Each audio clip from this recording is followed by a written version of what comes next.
Inflammation होती है limited to colon, जो सिर्फ कोलोन के अंदर होती है, ठीक है।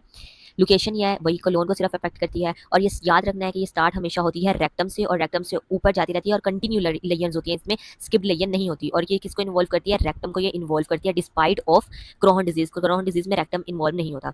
अब हम अल्सरेटिव कोलाइटिस में देखें तो इन्फ्लेमेशन सिर्फ म्यूकोसा और सब म्यूकोसा की होती है, कंटिन्यू लेयर होते हैं, और सूडो पोलिप्स मिलते हैं, क्योंकि हमारे पास इसमें हीलिंग अल्सर्स हो जाते हैं।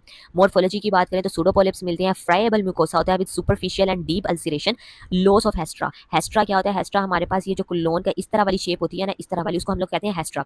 इसमें लॉस ऑफ हेस्ट्रा हो जाते हैं तो कौन सा हम लोगों को क्या मिलेगा, हम लोगों को मिलेंगे lead pipe colon, appearance on imaging, ठीक है।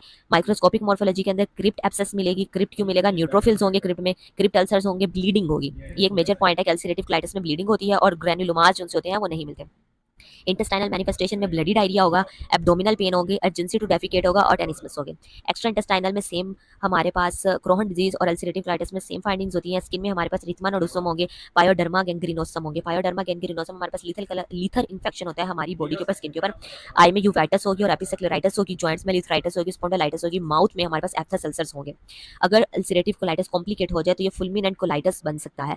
फुलमिनेंट कोलाइटिस क्या होता है, फुलमिनेंट कोलाइटिस हमारे पास सडन इन्फ्लेमेशन ऑफ कोलोन होती है।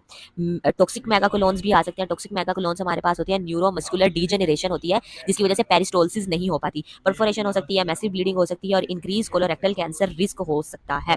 एसोसिएटेड कंडीशन और एंटीबॉडीज की बात करें, सबसे पहले एसोसिएटेड कंडीशन में सेक्लोराइजिंग कोलेंजाइटिस हो सकता है। सेक्लोराइजिंग कोलेंजाइटिस क्या होता है, कोलेंजाइटिस हमारे पास होता है इन्फ्लेमेशन ऑफ हिपैटिक डक्ट, और सेक्लोराइजिंग होता है मतलब फिब्रोसिस भी हो जाए। अगर फिब्रोसिस और इन्फ्लेमेशन ऑफ हिपैटिक डक्ट हो जाए तो हम लोग उसको सेक्लोराइजिंग कोलेंजाइटिस कहते हैं, ओके। और इस पेशेंट में हम लोगों को, अल्सरेटिव कोलाइटिस वाले पेशेंट में हम लोगों को पीएन का एंटीबॉडीज जो हैं वो पॉजिटिव मिलेंगी। ट्रीटमेंट में हम लोग क्या करेंगे, ट्रीटमेंट में 5 अमाइनो सैलिसाइलिक एसिड की प्रिपरेशन करेंगे, जो हमारे पास है मेसेलामाइन।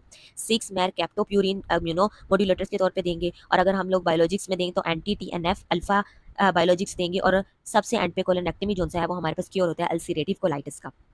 इसके अंदर अल्सरेटिव कोलाइटिस के अंदर हमारे पास एक फाइंडिंग होती है, एक टेस्ट है जिसे हम लोग कहते हैं फीकल काल प्रोटेक्टिन। फीकल जो काल प्रोटेक्टिन होता है वो हमारे पास अल्सरेटिव कोलाइटिस में पॉजिटिव होगा, क्योंकि इन्फ्लेमेटरी डिजीजेस के अंदर पॉजिटिव होता है, और ये डिफरेंशिएट करता है इन्फ्लेमेटरी डिजीजेस को from the non inflammatory diseases.